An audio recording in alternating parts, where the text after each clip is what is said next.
Միջազգային top 10 թեմաների ամփոփումը Եվրամեդիա 24 հեռուստաընկերության եթերում։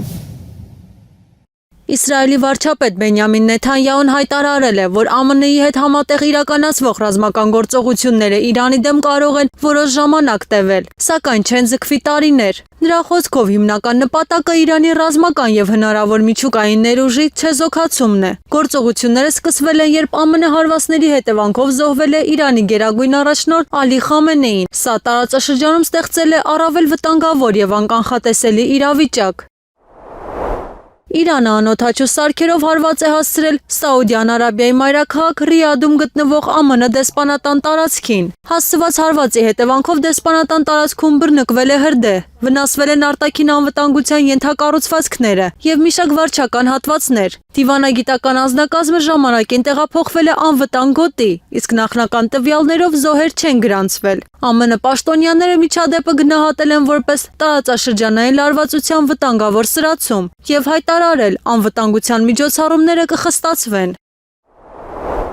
ԱՄՆ վարչակազմում քննարկվում է, թե արդյոք հնարավոր է ռազմական գործողություններին զուգահեռ դիվանագիտական ուղի բացել։ Որոշ պաշտոնյաներ նշում են, որ առկա հետախուզական տվյալները չեն հաստատում Իրանի անմիջական հարձակման սպառնալիքը ԱՄՆ-ի դեմ։ Սա ներքաղաքական քննարկումներ է առաջացրել Կոնգրեսում։ Մի շարք դիվանագիտական աշխատակիցներ տարհանվել են Իրաքից եւ այլ երկրներից։ Փորձագետները զգուշացնում են, որ երկարատև պատերազմը կարող է վտանգել ԱՄՆ-ի դիրքերը տարածաշրջանում։ Միևնույն ժամանակ շարունակվում են դիվանագիտական շփումները միջազգային գործընկերների միջև։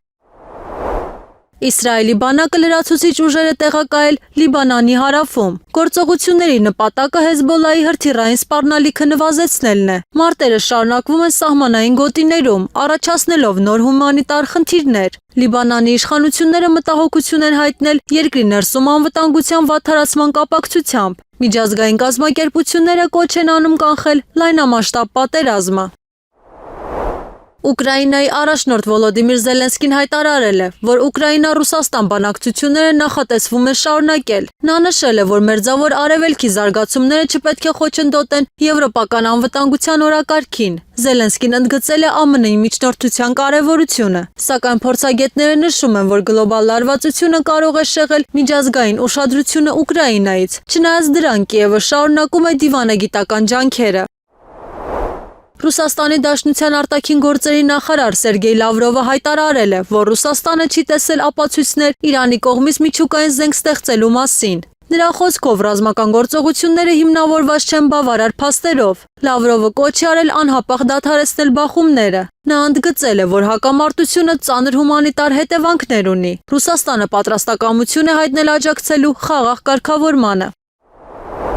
Օմանի Դուքըմ նավահանգստում անօդաչու սարքը հարվածել է վառելիքի պահեստին։ Միջադեպը տեղի է ունեցել տարածաշրջանային ռազմական սրման ֆոնին։ Փորձագետները նշում են, նման հարվածները կարող են խաթարել նավթի մատակարարումները։ Տարածաշրջանի առևտրային ուղիները հայտնվել են ռիսկի տակ։ Սա կարող է անդրադառնալ համաշխարհային շուկաների վրա։ Օմանը սկսել է հետաքննություն միջադեպի վերաբերյալ։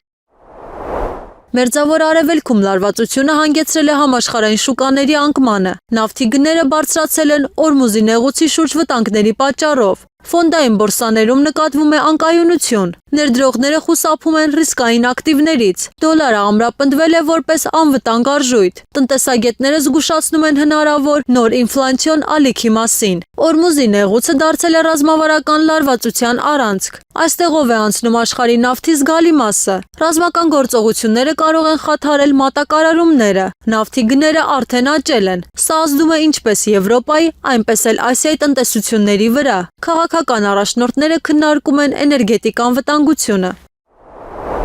Վոլոդիմիր Զելենսկին հայտարարել է, որ Մերձավոր Արևելքի ճգնաժամը կարող է ազդել Ուկրաինային տրամադրվող զինամթերքի վրա։ Նրա խոսքով ԱՄՆ ռազմական աջակցությունը պետք է շարունակական լինի։ Հատկապես կարևոր են հակաօդային պաշտպանության համակարգերը։ Եթե մատակարարումները դանդաղեն, դա կազդի Ուկրաինայի պաշտպանունակության վրա։ Եվրոպական գործընկերները քննարկում են լրացուցիչ աջակցություն։